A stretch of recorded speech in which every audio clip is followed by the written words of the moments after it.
Why would the Rolls-Royce UltraFan end up being a threat to Boeing? Only a few years ago, Boeing was actually about to become the first aircraft manufacturer to use this huge engine in its next aircraft. But now, even with Boeing battling against so many crises, there's a chance that the UltraFan could instead become a nail in its coffin. And how? Stay tuned. While I've covered Boeing's many issues on this channel before, Rolls-Royce actually haven't had the easiest time in the past couple of years either. Early in 2024, Rolls-Royce announced the introduction of an aggressive upgrade campaign for their Trent family of widebody engines.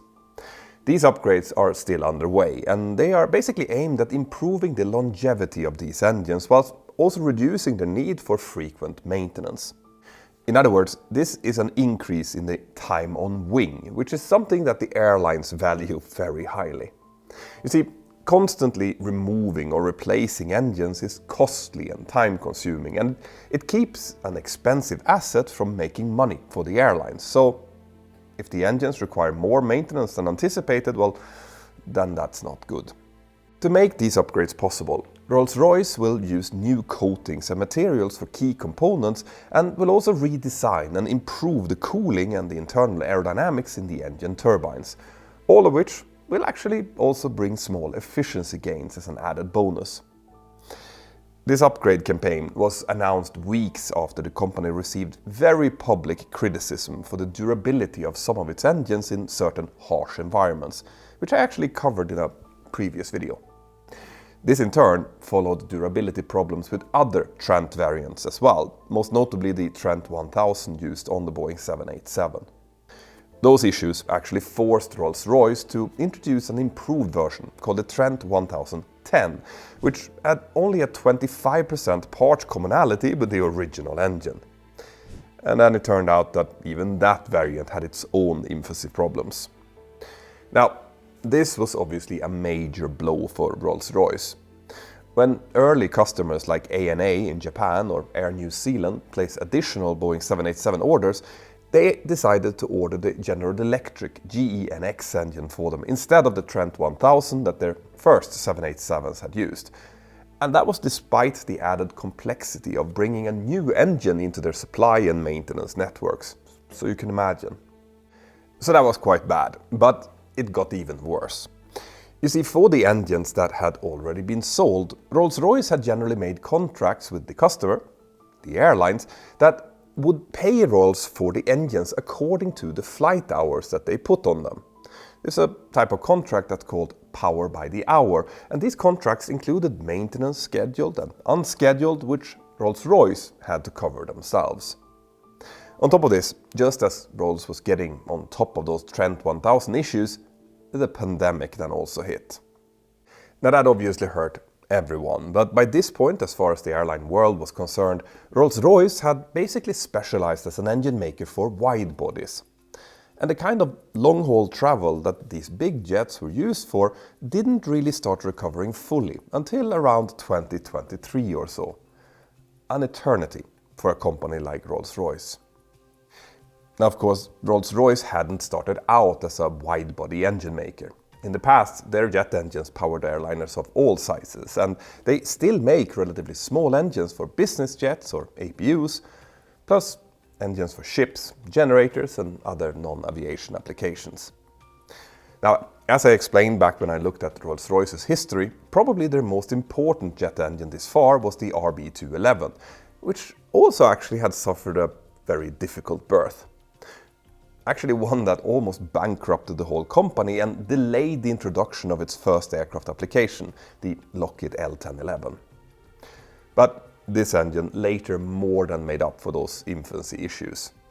Not only does the RB211 still power many Boeing 757s out there, but it basically formed the basis for the Trent family, which means that it practically defined Rolls-Royce's entire airline engine lineup for around half a century. And like I said, those engines were used far and wide. This company might have had a few quite difficult years now, but they can still boast that of the wide bodies that are in service today, nearly all of them have a Rolls-Royce Trent option. Or in the case of the Airbus A330neo and the Airbus A350, as their only option. The only widebody type that you might fly on as a passenger today that definitely won't have a Trent engine is the Boeing 767, I think. Let me know in the comments if there is another one that I forgot, and please like and subscribe while you're down there. Now, one way that Rolls-Royce has been able to make longevity improvements of its Trent family was by borrowing materials and technologies from its next project, the UltraFan, which is Rolls-Royce's first completely new engine architecture since the 1960s.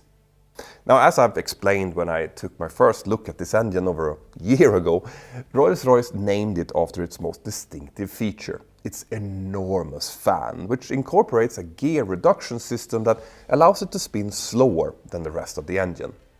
We've seen that kind of feature on many other engines as well, like Pratt & Whitney's PW1000 geared turbofan family, and even the futuristic CFM RISE that will use a similar system for its open fan. The reason this is so important is because, generally speaking, you can make an existing jet engine more powerful by driving the same volume of air backwards faster, or by driving more air backwards at the same speed. And the second option has proven much more efficient, at least for airliners.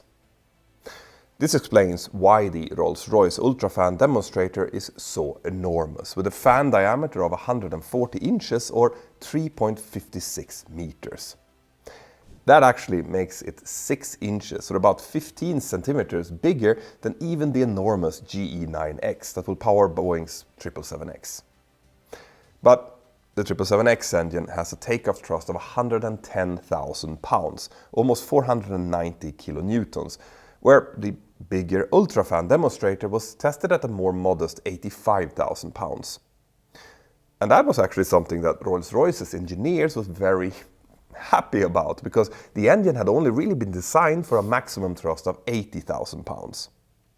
Now, obviously, this is only the prototype, and Rolls-Royce has stated that the engine can be scaled up to deliver around 110,000 pounds, meaning the same as the 777X engine, or even down to the 25,000 pound range, which is single-aisle aircraft territory. But I do wonder if the 110,000 pound version will need an even more monstrous fan in that case. Another reason why it was a good idea to make that first engine prototype so big was to demonstrate that the gearbox for the fan could actually handle the incredible powers involved. This is a big deal because whilst the very first geared turbofans date back to the 1960s, these were only for small engines, suitable for business jets or military aircraft. So this is a whole new scale. But of course, there is also much more to this new engine than just the big fan in the front. Like all of the other engine makers are doing as well, Rolls-Royce is developing ceramic matrix composites materials, or CMCs, which are lighter and can withstand higher temperatures. And it is technologies like these that the company hopes will also improve the longevity of its current engines. As for the UltraFan itself, for a while it looked like the first aircraft that would actually use it would be Boeing's next mid-sized airliner, nominally known as the 797. And for that, obviously, its version of the UltraFan would have been much smaller in diameter. Now, Rolls-Royce wasn't the only engine maker in the running to supply engines for that concept aircraft, but in February of 2019, even before Boeing's 737 MAXes were grounded, Rolls-Royce suddenly withdrew from that competition, meaning that whatever would happen with the 797, it definitely wouldn't be fitted with Rolls-Royce engines. So, why was that? And why would a revolutionary engine like this potentially come back to haunt Boeing? Well, I'll explain that after this. The details behind the Rolls-Royce UltraFan engine is truly fascinating, but uncovering all of them wasn't that easy. Poor Spiros had to spend hours scouring through websites and articles, of which quite a few were geo-blocked to the US only. But since my whole team now have access to the services of today's sponsor, NordVPN, this was an obstacle that was relatively easy to overcome by just changing the virtual location. Whether you're out traveling and want to continue enjoying your favorite shows, access blocked research information at home, or just keep your browsing private and secure, Nord have you covered. And I even use Nord to try and find the best prices on things like travel, rental cars and hotels, since they can actually vary depending on from where you are booking. Try it out yourself, and just remember to clear your cache between each attempt. But Nord is also so much more than just a VPN. They have also lately added powerful cybersecurity tools to help block malware, trackers and phishing attempts, super useful for anyone who values online security. So, if you want to try Nord out, then go to nordvpn.com/mentor now using the link in the description here below or this QR code. That will give you 4 months for free when you sign up for the 2-year deal. And remember, Nord always gives you a 30-day money-back guarantee in case you would change your mind. Thank you so much, Nord, for sponsoring this video and supporting what we do. Now, let's continue. Now, the reason Rolls-Royce withdrew from the running to power Boeing's next all-new airliner back in 2019 was actually quite simple: timing. You see, basically, Rolls-Royce at some point realized that they had made a big mistake. They knew that competition for an engine to power that notional Boeing 797 would be fierce. CFM would offer a version of the LEAP, remember the more advanced and unusual RISE wasn't even known at this point, and Pratt & Whitney would definitely offer a GTF variant for it. So, with that in mind, Rolls-Royce decided to go all out with new technologies and to offer the most advanced engine possible. But where they went wrong was that they assumed that Boeing could wait for it. So in 2018, Rolls-Royce believed that Boeing wouldn't target a service entry date before 2027 for the 797. And as it turned out, Boeing actually wanted that new aircraft, which they came really close to launching actually, to enter service now, in 2025. And that meant that the Rolls-Royce engine would simply come too late. Now, as a little side note here, obviously we now know that Boeing's development projections were quite optimistic, to put it mildly. Had they actually launched the all-new 797 sometime in 2019, they would have then needed to get it certified and in service within 6 years to get it ready for 2025. And remember, they originally thought that the re-engined, re-winged 777X would need 7 years. But now 13 years is looking like a lot more likely for that one. But of course, some of these delays have to do with the added scrutiny on Boeing after the 737 MAX groundings, something that they had no idea about in 2019. Anyway, with Boeing out of the running as the first user of the UltraFan, Rolls-Royce instead turned to Airbus. It turns out that even before all of this, Rolls-Royce and Airbus had agreed to work together to integrate a prototype of the UltraFan to one of their aircraft for flight testing. This happened back in April of 2018, but a few months later, in February of 2019, Rolls-Royce came to Airbus with a new proposal. One for a new engine for the Airbus A350, an Airbus A350neo in other words. To Rolls-Royce, this made perfect sense. They believed that the UltraFan would be around 25% more efficient than the earliest versions of the Trent family. And even when compared with the Trent XWB engine of the Airbus A350, an UltraFan would still offer a 10% gain in efficiency. That would mean a huge boost in operating cost, range and load capacity for a widebody that carries so many tons of fuel for each flight. But to Airbus, the A350neo proposition had one small problem. You see, the Airbus A350 itself was basically brand new still. It had entered service in 2015, so in 2019, when these discussions were taking place, the order backlog for that new plane was still pretty huge. If Airbus and Rolls-Royce suddenly announced plans for an Airbus A350neo, many customers that were already in the queue for an Airbus A350 would understandably want the better engine instead, and would therefore be prepared to wait for it to arrive. And since aircraft manufacturers are paid the vast majority of their money on delivery, an announcement that could lead to postponed deliveries would obviously hurt Airbus's near-term liquidity. Now, of course, some airline customers might still be in a hurry, so they could potentially stick to their original delivery plans, but they would then have to accept that their competition would eventually bring a more efficient, more competitive version of the Airbus A350 into play.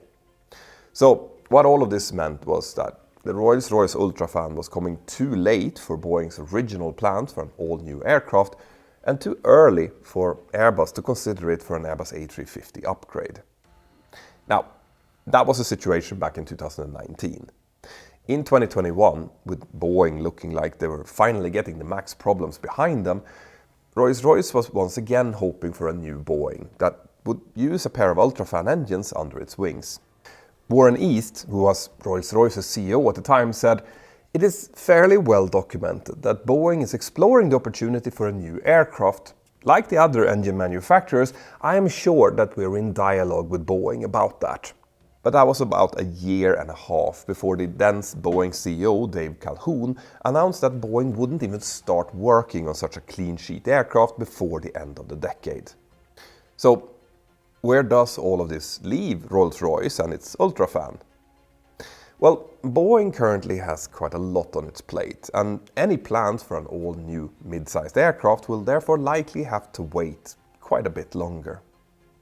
As for Airbus, well, we know that they are studying new technologies around wing design and composites for a future aircraft too, but with no real threat of a new plane from their main competitor, they're not really in any hurry for a new single-aisle or mid-sized aircraft either. But the thing here is that the situation around bigger, wide-body aircraft is now becoming a bit more interesting, which is making that whole idea of an Airbus A350neo much more promising than it was back in 2019. You see, something that I haven't mentioned until now is that while Airbus have beaten Boeing fair and square when it comes to single-aisle aircraft, they still aren't entirely happy with the wide-body side of things. There, Boeing's 777-300ER has been selling really well for Boeing all the way through the 2010s. And while some really big customers like Emirates have been really keen to replace these planes with the newer 777X, other airlines have decided to hold on to them for a few more years. Now, of course, one of the reasons for this is the delays of the 777X, together with the problems and really slow production rate of the Boeing 787. So things are now so desperate around big jets that several companies that hope to turn 777-300ERs into freighters are now at risk. It turns out that there simply aren't any of these jets available for conversions anymore, as Leham News has explained in a recent article, and you should definitely check them out. Anyway, all of this means that Airbus now has a unique opportunity. I've talked before about how Airbus launched the Airbus A380, partially because of prestige reasons. Now, I am being quite simplistic here, but basically Airbus didn't feel that they were a serious contender to Boeing until they had an answer to the Boeing 747. Now, that whole story didn't turn out very well for Airbus, but it looks like they still have kind of a wide-body chip on their shoulder. In a recent interview with the Air Current, Airbus executive Christian Scherer said that the European maker is now coming after Boeing's dominance in the wide-body world. He said, "I would be really disappointed if the perception, the vox populi, perpetrated that this view that Airbus, they're good at making little airplanes, but Boeing is doing great big airplanes." So, how is Airbus going to fix this? How could they go about selling more wide-bodies in the coming years? Well, this brings me back to the enormous size of the Rolls-Royce UltraFan demonstrator. In an older analysis, the Air Current, that you should definitely also check out if you haven't already, explained that the size and the architecture of that engine looks very similar to what would be needed for an Airbus A350neo UltraFan. Back in 2019, that engine was only an advanced study, but today it is a working engine that has been ground tested, even if it hasn't flown yet. Now, obviously, testing an engine as big as this one in the air won't be easy. When Boeing and General Electric tested a GE9X on the 777X on the 747, they had to mount it on the plane's wing at an angle so it wouldn't scrape the ground, which means that it will be very interesting to see how this monster will be handled. Anyway, what I want to get to here is that today, the economics of comparing a Boeing 777X with an Airbus A350-1000, the largest variant of the A350, are pretty close. But with an additional 10% gain in efficiency, it would definitely tip the scales in favor of the Airbus. And the same would go for the smaller Airbus A350 variants compared against the larger Boeing 787s. Now, at this point you might ask, well, okay, if Airbus and Rolls-Royce actually do this, then what's to stop Boeing from using a version of the UltraFan too? And as it turns out, there are a couple of things. Firstly, money. With the Boeing 777X still not yet in service and now looking unlikely to carry passengers before the second half of 2026, Boeing simply have too many other priorities before they could start to worry about offering a second engine option for it. And secondly, even if Boeing actually could afford this, they would be in an even trickier position commercially than Airbus was when they considered the Airbus A350neo in 2019. You see, at least then, both old and new Airbus A350s would have had Rolls-Royce engines. But in the case of the 777X, how do you think General Electric would feel if Boeing mentioned the idea of offering a new Rolls-Royce engine to their customers before the 777X even enters service? I am guessing that they wouldn't be very pleased. The reality is that if Airbus and Rolls-Royce went ahead with an Airbus A350neo, Boeing wouldn't be able to offer any kind of answer to it, likely for years. It would be much easier for Boeing to offer a smaller UltraFan option for its 787 instead, if Rolls-Royce agrees.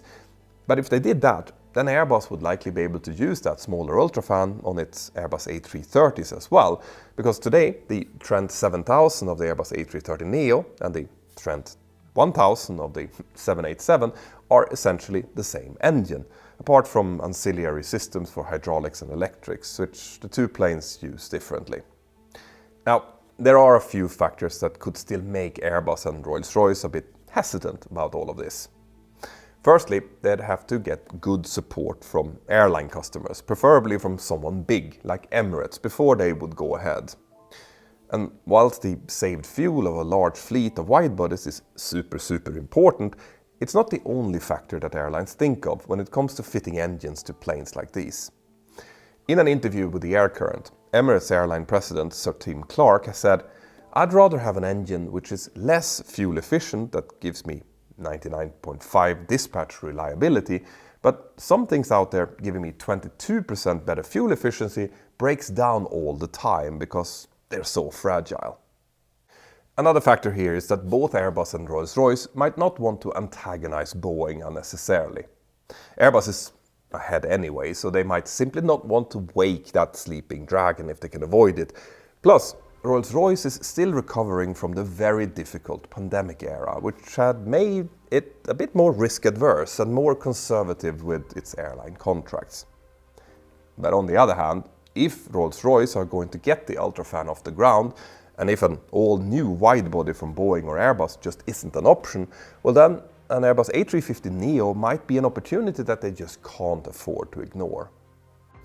And Airbus? Well, they are aware that they can't get complacent and just stop developing planes simply because Boeing isn't doing anything. The fact is that you can't simply rely on your existing backlog and ignore technological developments indefinitely. Because if you do, then, in the words of Airbus executive Christian Scherer, then you're McDonnell Douglas. I think it would be a mistake to think that way. And I couldn't agree more. Now, if the Airbus A350neo would become a reality as it stands right now, that could indeed be a really significant nail in the Boeing coffin.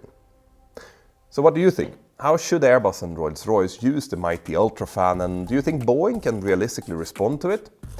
Let me know here in the comments below. I love reading what you guys think.